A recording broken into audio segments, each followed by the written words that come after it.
বিসমিল্লাহির রহমানির রহিম। তুমি কি কখনো ভেবে দেখেছ তোমার নামাজ, তোমার রোজা, তোমার এবাদত তোমাকে সত্যি জান্নাতে নিয়ে যেতে পারবে? আজ আমি এমন একটি ঘটনা বলবো যা শুনলে তুমি হয়তো নিজের জীবনটাই নতুন করে ভাবতে শুরু করবে।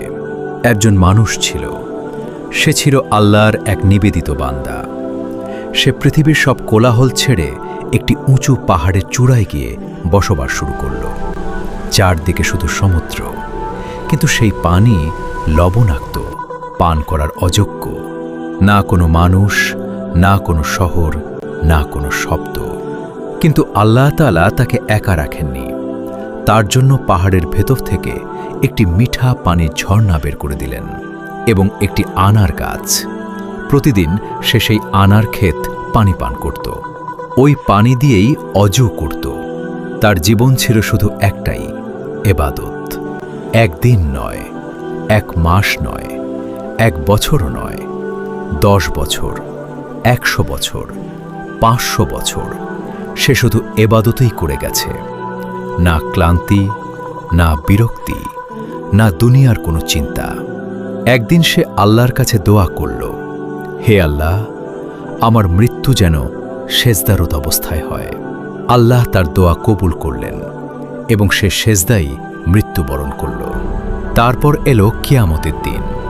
আল্লাহ তাআলা বললেন, আমার এই বান্দাকে আমার রহমতে জান্নাতে প্রবেশ করাও। কিন্তু সেই ব্যক্তি বলল, না, আমার আমোদের বিনিময়ে আমাকে জান্নাতে দিন। তখন আল্লাহ বললেন, তার আমল এবং আমার নিয়ামত তুলনা করো। এক পাশে রাখা হল 500 বছরের এবাদত, আর অন্য পাশে আল্লাহর নিয়ামত। ফলাফল, একটি চোখের নিয়ামতই তার সব এবাদতকে ছাড়িয়ে গেল। তখন আল্লাহ বললেন, তাকে জাহান্নামে নিয়ে যাও। ফেরেশতারা তাকে নিয়ে যেতে শুরু করল। কিছু দূর যাওয়ার পর সে কেঁদে উঠল, হে আল্লাহ, আমাকে আপনার রহমতে জান্নাতে দিন। তখন আল্লাহ বললেন, তাকে ফিরিয়ে নিয়ে আসো। আল্লাহ প্রশ্ন করলেন, তোমাকে কে সৃষ্টি করেছে? আপনি। তোমার এবাদতের শক্তি কে দিয়েছে? আপনি। ঝর্ণা কে দিয়েছে? আপনি। আনার গাছ কে সৃষ্টি করেছে? আপনি। তোমার দোয়া কবুল করেছে কে? আপনি। সব প্রশ্নের উত্তর একটাই, আপনি।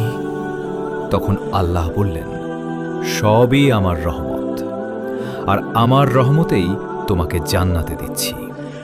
তাহলে বুঝলে, তোমার নামাজ না, তোমার রোজা না, আল্লাহর রহমতই তোমার আসল ভরসা।